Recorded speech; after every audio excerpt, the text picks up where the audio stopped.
Magandang araw po sa atin mga kalapatids. May mga ilan pa rin po sa atin na nahihirapan makapag-login dito sa web clocking ni Counterbytes.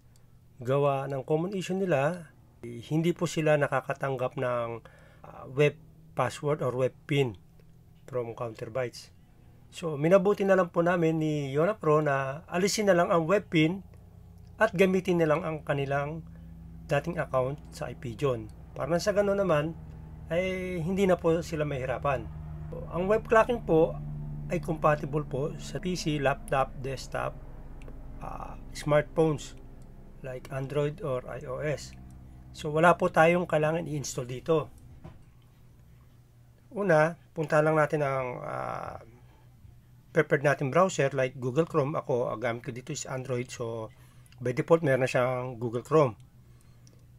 Then i-type lang po natin dito yung webclocking.counterbytes.app. Okay, so makita natin dito, nandito na yung club keyword, mobile number or yung registered mobile number natin sa club, then yung username and password doon sa IPJON. So kung makalimutan man yung inyong password, click lang natin yung request here.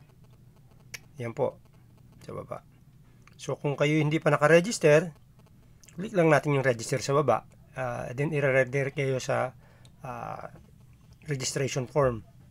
So, umpisa na po natin yung pag-login. So, sa club keyword ko, example ko lang yung CRPC. So, ayan.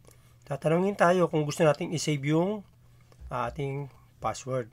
So, ako, for demo purposes, i-ignore ko na lang muna ito. Skip. So, enter sticker code, pwede nating i-type manually or i-scan. So, since first time pala ito ginagamit, tatanungin ka dito kung gusto mong bigyan ng access yung phone o doon sa browser yung camera. So, gagawin natin, i-allow natin siya. Click lang natin request camera permissions. Then, allow this time. Depende po sa inyo. Wag lang yung never allow kasi hindi po natin talaga may scan yan o magagamit yung camera. Okay. Ayun, nakita nyo na po, merong lumabas dun sa enter scan sticker code. So, pag lumabas na po yun, click lang natin tong stop scanning. Then, send code. Okay. So, dito po sa ibang mga menu niya, meron po tayong mga commands o predefined na commands. Yan, meron po tayong, pwede nating testingin itong forecast, result, and etc. Okay. Meron din dito sa balik tayo sa menu sa taas, makikita natin yung mga logs or transaction natin.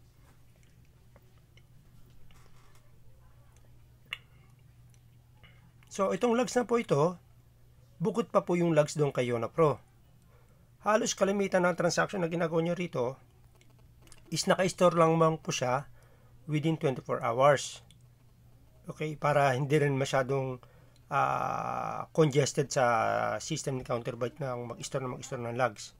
Ang importante lang naman dito is makita natin yung transaction natin kung nag-success o hindi.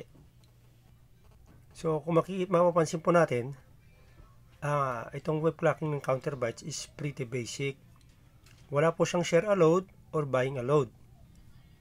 Or wala rin po ditong mag-add ng mobile numbers. Okay. So, gagawin po natin yun dun sa version 2. Ongoing na po yung development ng version 2 ng web clocking.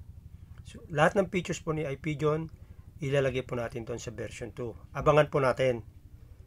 Okay, yun lamang po. Maraming salamat.